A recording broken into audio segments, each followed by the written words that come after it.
right, welcome back to part 3 of the chair build. We left off last time with gluing up the pieces to make the front leg / arm piece. And as you can see over on the workbench, those pieces are still clamped up in the bending form. So we're going to go ahead and make the parts of the chair that don't have to be shaped around a bending form. Specifically, we're going to make the 2 rear leg pieces, the front stretcher that connects both of those together, and then moving around to the back of the chair, we have the 2 vertical support pieces. Those are the pieces with the blue tape on them. As you can see, those connect to the inside of the rear leg and they continue up the back of the chair. And then we have the rear stretcher that ties all that together. So let's get started. So when I make furniture, especially chairs, I like to make as many of the parts as possible using templates. The benefit of that is you get parts that are consistent, so that, for example, if you make 2, 3, or 4 chairs, those chairs will all look reasonably identical, but it also ensures that each individual chair is successful. So take this chair, for example. You have those 2 rear leg pieces. If those 2 pieces aren't identical, when you go to attach the seat pieces, they won't fit. The chair won't look right and it won't be comfortable. And you have the same issue with the rear support pieces that run up the back of the chair.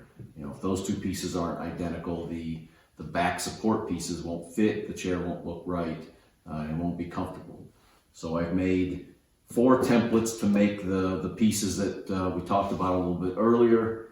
And let's go ahead and show you how that process works. So we have our stock milled down. You simply take a template, place it on your stock, and then trace around the template.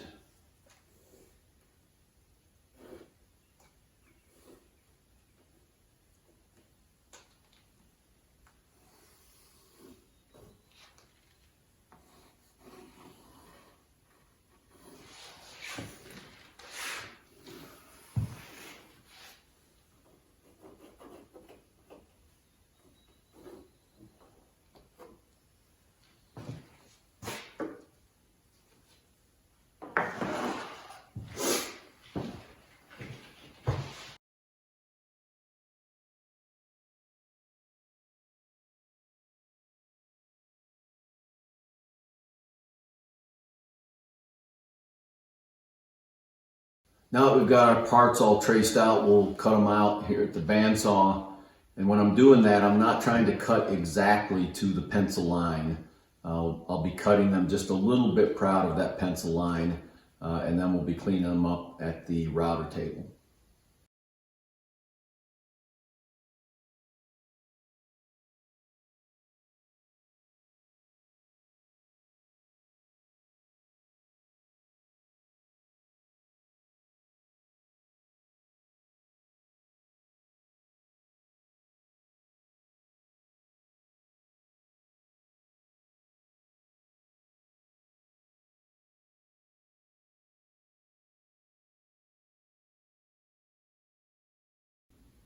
All right, we've got our 6 pieces cut.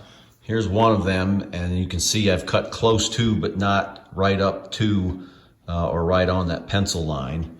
And to give you a little different look at it, if we put the template back on there, line that up,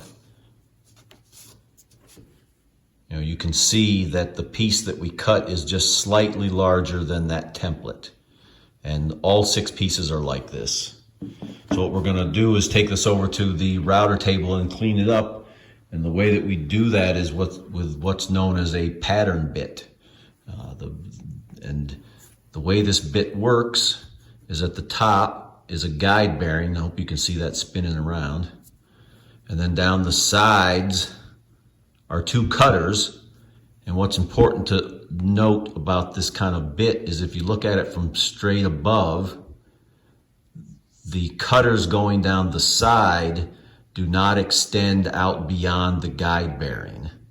And so what we'll do is we'll take some double-sided tape and we'll stick the template to the piece that we cut out, take it over to the router table and run it across and through this bit, and we'll do it so that the guide bearing is on the template like this.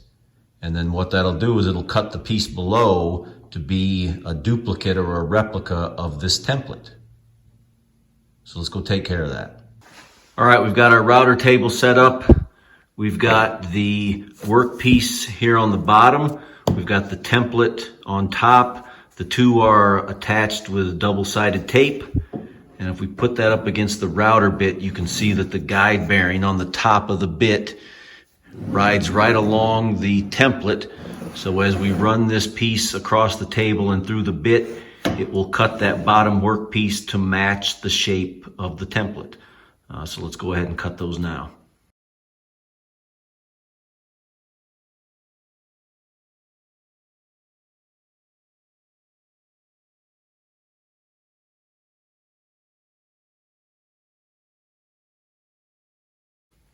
All right, we're almost done at the router table.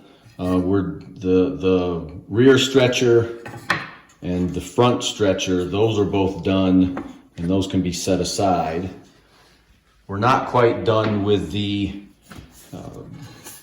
rear leg pieces or the support pieces that run up the backside of the chair. And to illustrate what we've got left to do, let's take a look at a close-up of where one of the curved seat pieces meets one of the legs.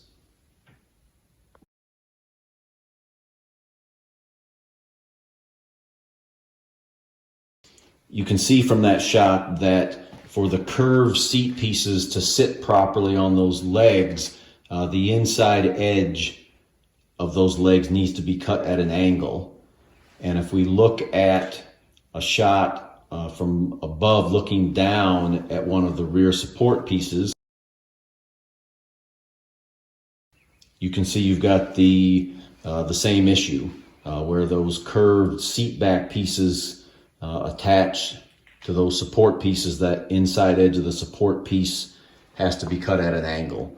And we'll do that using the templates and a pattern router bit. It'll just be a little different router bit.